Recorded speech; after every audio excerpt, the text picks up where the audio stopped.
know that we're made of stardust, so we know that we are a part of this planet. So we are, therefore, obviously, a part of the universe. So we are the universe consciously exploring the universe, seeing our reality.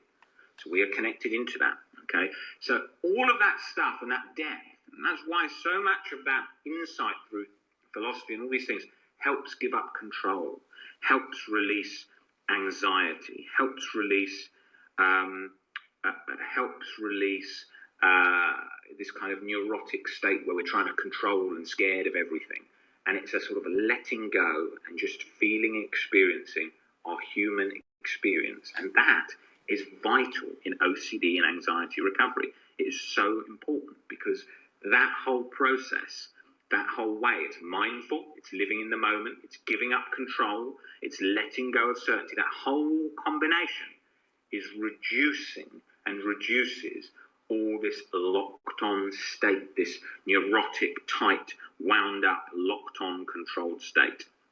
So it's very, very important to think about this. It's not saying you're doing all the time, but you're just shifting into it little by little, and then that all comes to become a way of being and a way of living.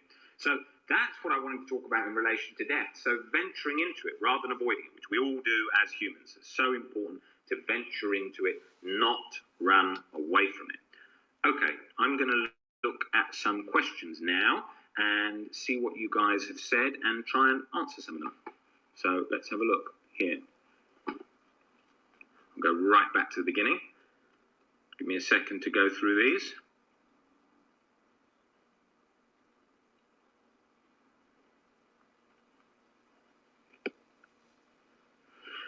Because of my religion, the belief of life after death decreases anxiety for me. Yes, that will happen in cases of religion. Often, we won't always. Obviously, you've got religious OCD, fear of death, fear of eternal hell, which will obviously be a very sort of irrational concept, which could bring a lot of fear.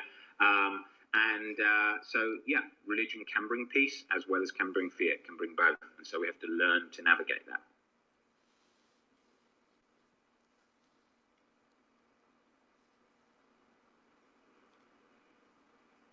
Very true. People tend to avoid the subject anxiety entirely, adding to anxiety around the subject. That is exactly what happens. People are so scared of going anywhere near the topic. One, because they're scared they're going to get lost in it. Two, they're scared that it's kind of morbid. Three, they just avoid the whole thing altogether, which becomes a nightmare because you're creating this sort of black, dark, all-invasive monster that's sort of lurking at the end of our lives, which is obviously not a great approach.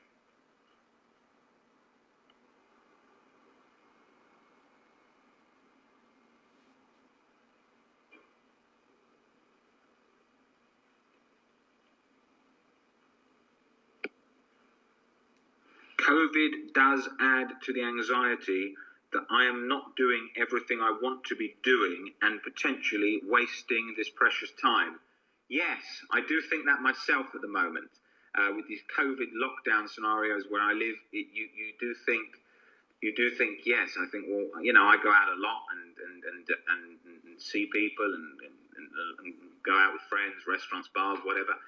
And because I try and live my life that way to be enjoying my life. And when I'm doing that, I obviously can't do that. And so you think, oh yes, you're missing out on life. But then I'm channeling the time that I've got into my work, which I'm doing, which I'm getting a lot more done that I wouldn't have done. So maximizing the time. Everything's about using the time efficiently. That's why when people say to me, I'm playing 30 hours of video games a week, I'm thinking, well, is that really the priority in your life? Unless you're trying to become a world champion gamer, which is a very small number of people, is that level of sort of numbness, relaxation? I know it feels fun.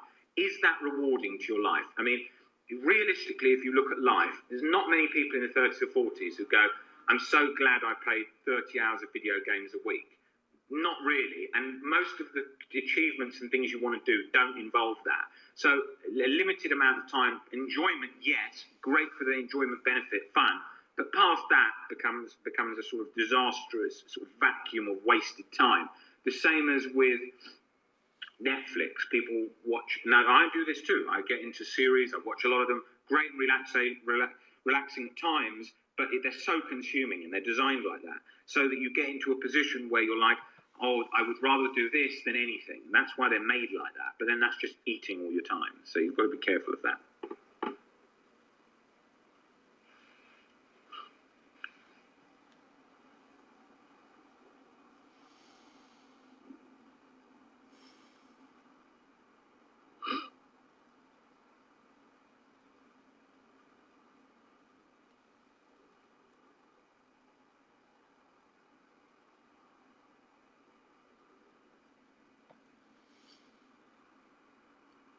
Just reading through these questions that you sent in.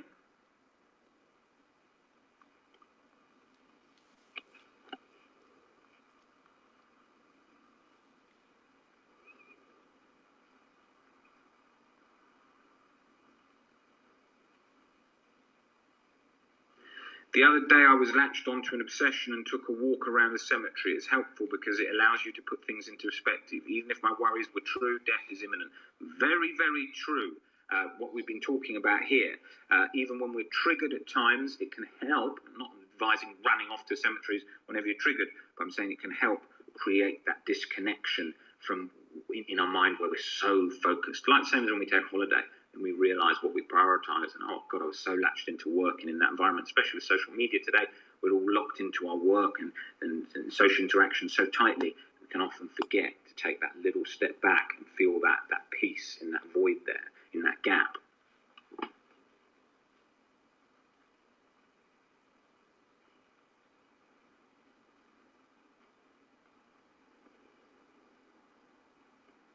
I get severe panic attacks around death, usually my own and family.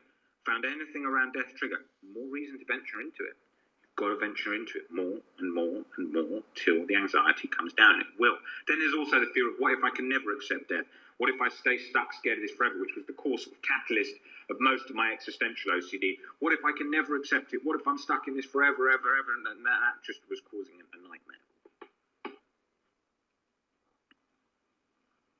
There's fear of fear in there. I mean, I've got a great, so about my own videos, I've got a great video there on fear of fear from about 10, 12 weeks ago that goes into that really in detail, because that does really relate to existential OCD.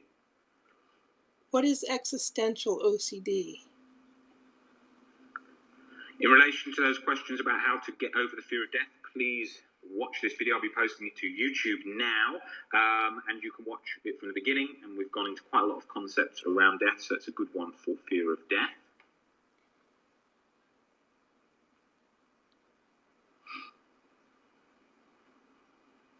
So, yeah, I think I was only covering the questions in relation to death, not all the questions in relation to OCD in general. I'll cover those in a question and answers separately when I do one of those soon. Great to have you all here, guys. Thank you very much, Nick, for responding, one of our moderators, to all the questions in the chat on this Instagram Live. I'll be back on here soon doing a question and answers format. I will be doing one wearing headphones with one of the moderators reading out all the questions to me as I go along, so I can cover a lot more questions when we are doing a scheduled Instagram Live, because I'm sure that there will be a lot of people on that compared to when I just throw up these Instagram Lives at random times. And because of the number of people on that, the messages will be very quick, so that I can cover all your questions and get everything covered in a free format, because online, although obviously with the work we do with the one-to-one and the group coaching, the webinars is a paid service, all the free content we do in terms of the YouTube, the Facebook groups, the WhatsApp groups, once people have attended webinars and so on, but all the rest of the stuff is completely free. You don't need to have ever come into us. So you've got all the Facebook group, which we've got 10 moderators in there. So we hired sort of 3 or 4 times the number of moderators that most Facebook OCD forums or groups would have, so that we can make sure there's no reassurance and interact with all of you. And the same with the YouTube channel and what we're doing here with Instagram Live. So we're going to be bringing in a question and answer format where you'll be able to ask questions, and I'll be able to cover a lot more extensively on here, so that things don't get missed. And so, yeah, I will be back on doing that in the next few weeks. So I look forward to answering all your questions on there. If anything you want to ask, please write it down and come along to that Instagram Live. It will be scheduled so you can see the time, so that you can make sure you've got the time ready to come to it. All right, guys, great to see you all, and I will see you on the next. Okay, I'm going to go to bed. Good night.